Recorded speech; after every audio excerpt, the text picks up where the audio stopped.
The 1997 Spawn movie arrived with significant anticipation, especially after the acclaimed anime series had deeply resonated with fans through its dark and gritty narrative. And there was considerable hope that the big screen adaptation would capture the essence of the beloved comic book. However, despite the initial excitement and the star power involved, the movie ultimately didn't connect with a wide audience upon its release. Nevertheless, over time, Spawn has managed to carve out a unique space in the hearts of many of the comic's dedicated fans, earning a cult classic status for its visual style and faithfulness to certain aspects of the source material, even if it fell short of broader critical and commercial success. In this video, we're diving deep into the shadows of the 1997's Spawn movie, unearthing the hidden details, behind-the-scenes drama, and fascinating trivia that you might have missed about this comic book adaptation. From the grueling makeup process that transformed John Leguizamo and Michael Jai White, to the surprising actors who were almost cast as Al Simmons, and even the creator's sneaky cameo, we're leaving no stone unturned in our exploration of this flick. But before we begin, a quick warning of major spoilers is on the table, just in case you haven't seen it yet. Arise, your Christmas! Arise, Duke of Deep Fried! Sultan of Sicily! Emir of Iriki!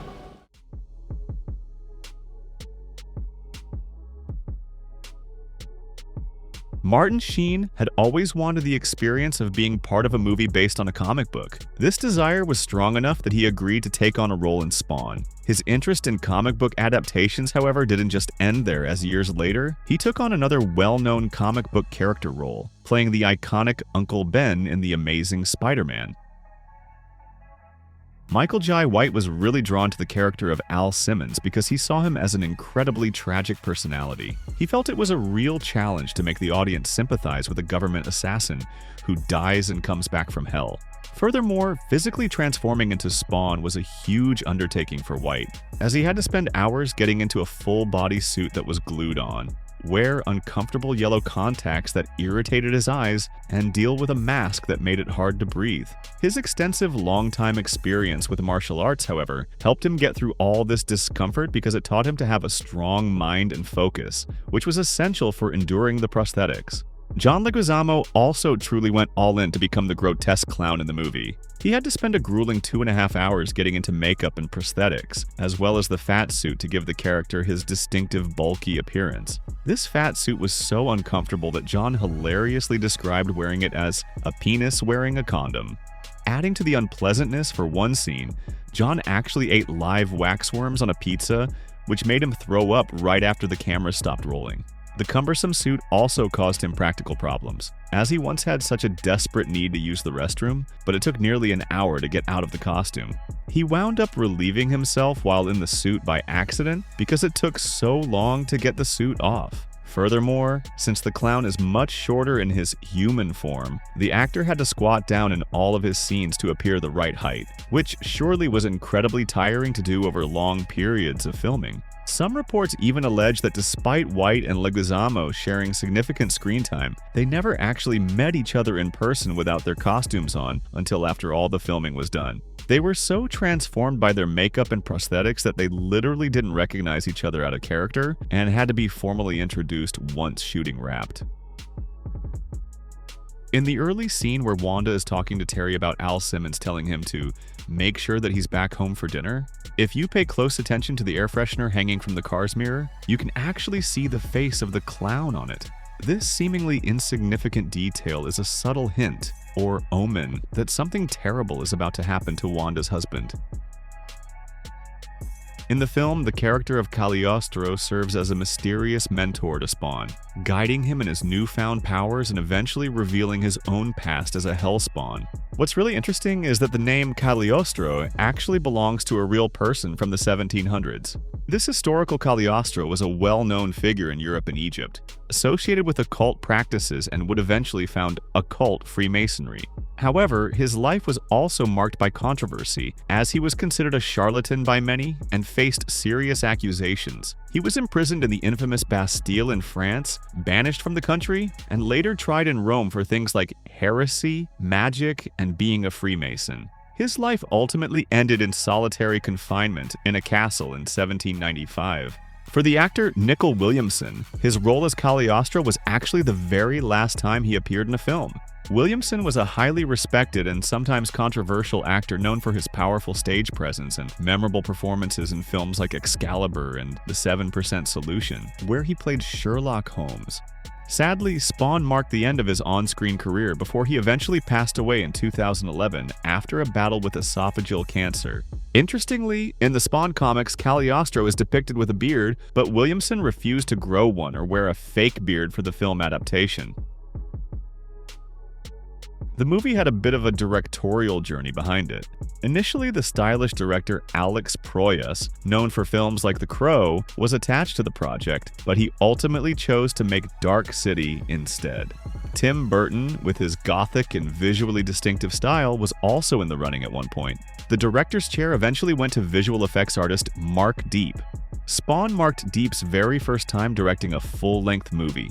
He never did another theatrical or gritty R-rated film after Spawn, aside from Frankenfish, and he focused on family entertainment, most notably Garfield Gets Real and its sequels, as well as commercials ever since.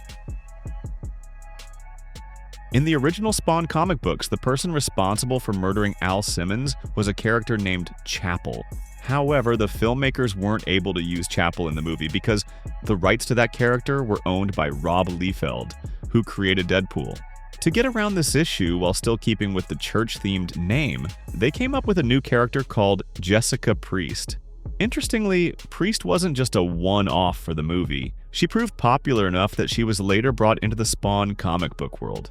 What's also noteworthy was that after Spawn kills Priest at the party, the original plan was to bring her back later in the film for the final showdown, as she was supposed to be resurrected with cybernetic enhancements, essentially becoming a cyborg. Unfortunately, the cost of creating the effects combined with the movie's relatively modest budget made it too expensive to realize this idea. As a result, the storyline was dropped and Jessica Priest remained dead after her confrontation with Spawn. The names of some of the key characters in the movie actually come from important people in Todd McFarlane's life. For instance, the name Scion, who is the young daughter of Al Simmons, is the same name of McFarlane's own daughter. Similarly, Wanda, who is Simmons' wife, is named after McFarlane's wife. Even Terry Fitzgerald, Al's best friend, borrows his name from one of McFarlane's real-life friends. Also in the original comic books, Terry is depicted as an African-American character. However, for the movie adaptation, the studio decided to change Terry's race to white. According to McFarlane, this change was made by the studio executives because they were concerned about having too many black lead characters in the film, as they believed having multiple black leads might mistakenly lead audiences to think that the movie was primarily aimed at an African-American audience. Another name that was also derived from a real-life person was for the dog Spaz, whose name was taken from the nickname of visual effects supervisor Steve Spaz Williams. Even the name Al Simmons was taken from a former employee of McFarlane. However, Todd McFarlane filed a lawsuit against his former employee, the real-life Al Simmons, over claims that Simmons was the inspiration for the Spawn character. The dispute arose when Simmons published a book titled The Art of Being Spawn, in which he suggested that his own life influenced the creation of the comic book character. McFarlane argued that while Simmons had given consent for his name to be used in Spawn back in 1993, he was not the actual inspiration for the character. McFarlane's lawsuit alleged that Simmons was trading on McFarlane's fame and falsely linking himself to the Spawn property. He sought damages and an injunction to prevent Simmons from further associating himself with the franchise. Michael Jai White has openly stated that he is not a fan of the finished film and never thought it was good. He revealed that the initial version of Spawn was more focused on the characters and had fewer special effects, but when the studio gave the director more creative freedom, they added more action, effects, and humor, as well as giving it a much faster pace, which was to the detriment of the story that White preferred. He admitted that during these reshoots, he often didn't understand what was happening. There's not one time I said it was a good movie. I've never, ever defended it as a good movie. I like Spawn. I know a lot of people do. Yeah, and I like the cartoon even more. The problem is there was a version of that movie that was far better until it got edited and edited down. Interestingly, despite his negative feelings about the movie, White expressed interest in returning as Spawn in a future film, and supported Todd McFarlane's efforts to make a new one. It's also worth noting that White turned down the chance to play Jax in the Mortal Kombat Annihilation movie, which was another New Line Cinema production released that same year, to instead take on the role of Spawn. In the movie, the powerful demonic entity is referred to as Malbolgia. However, this name actually comes from Dante Alighieri's famous epic poem, The Divine Comedy. In Dante's depiction of hell, the Malbolgia isn't a specific devil, but rather a place in the seventh circle of hell. It's described as a series of deep, rocky ditches or pits filled with insects, where certain types of sinners were punished, often buried upside down. Also in the movie, you might notice that when Malbolgia speaks, his mouth doesn't actually move. This was a deliberate choice by the filmmakers to suggest that his voice wasn't coming from his physical form, but rather directly from hell itself. It was meant to emphasize his immense power and otherworldly nature, making him seem like a conduit for evil rather than just a character speaking. Interestingly, the filmmakers initially planned to bring Malbolgia to life using a puppet. However, they eventually decided that using CGI would allow them to create a more menacing representation of the demonic entity. Additionally, the voice of Malbolgia was provided by none other than Frank Welker, who had previously voiced another devil-like creature called The Thing in the movie The Golden Child back in 1986. He also provided the voice for the Emperor in the 1995 Mortal Kombat movie. Welker actually used a very similar deep and menacing voice for all three of these roles. Do not underestimate the power of good, and do not dismiss the strength of the child. Weak, pathetic fools, I've come for your souls. Spawn must choose to murder Wynn and release the virus. Then my army will be complete. Spawn's iconic red cape doesn't appear much in the film due to the high cost and difficulty of CGI cloth simulation at the time. When it does appear, the lighting and animation seem awkward, and the 3D model even clips through actors such as Martin Sheen in the banquet scene.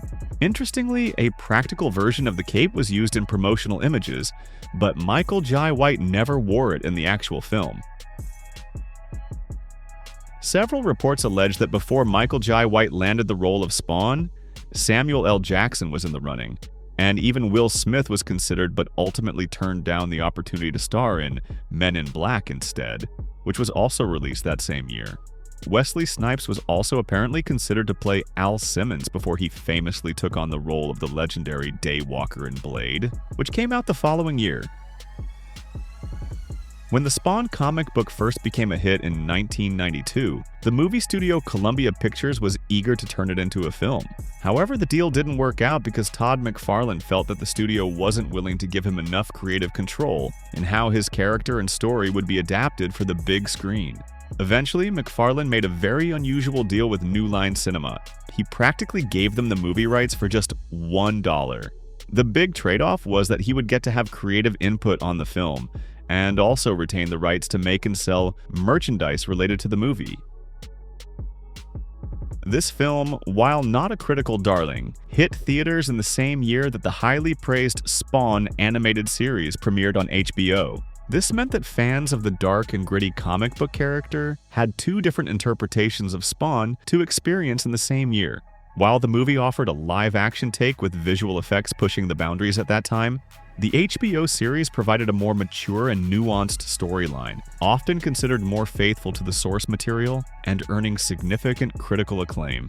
This simultaneous release created a unique moment for the Spawn franchise, showcasing its potential in both cinematic and animated formats.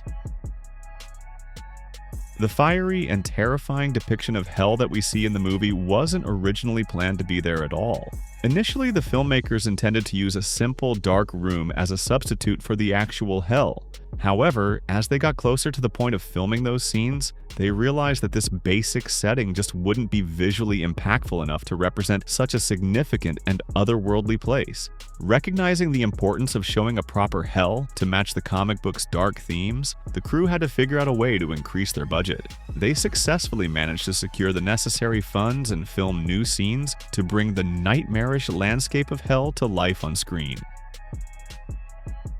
After the release of the first movie in 1997, there were plans for not one, but two sequels. Spawn 2 was supposed to come out in 1998, followed by Spawn 3: The Ultimate Battle in 1999. However, these movies never materialized, and a proper sequel has been stuck in development hell ever since, with talks and planning stages taking a very long time without actually getting made. McFarlane even wrote a script for a reboot aiming for a 2018 release. Although they reportedly have actors lined up, with Jamie Foxx set to play Spawn after he campaigned for the role for years, and the production company Blumhouse is on board to distribute the film, the whole project is still currently on hold. The main reason seems to be ongoing issues with getting the script to a point where everyone is happy with it. So, despite the initial excitement for more Spawn movies, fans have had a long wait with no concrete release in sight yet. During one of the fight scenes between Spawn and the villainous Violator, there's a brief moment where Spawn encounters a homeless man who holds his weapon before Spawn takes it from him. This wasn't just a random extra, it was actually Todd McFarlane himself, the creator of the Spawn comic book series. It's a fun nod to the people who have been following Spawn's story from the beginning, and these kinds of cameos are often a treat for dedicated fans to spot and appreciate. And that wraps up our deep dive into the wild ride of the 1997 Spawn movie. From the actors' experiences to the deviations from the comic's source material, there's certainly a lot to unpack with this flick. So if you enjoyed uncovering these fascinating fun facts and behind-the-scenes tidbits, please consider smashing that like button. And if you'd like to see more deep dives into your favorite movies and TV shows, be sure to subscribe to the channel for a steady stream of fascinating deep dives videos coming your way. Until then, thanks for watching, stay sharp, and we'll see you in the next video.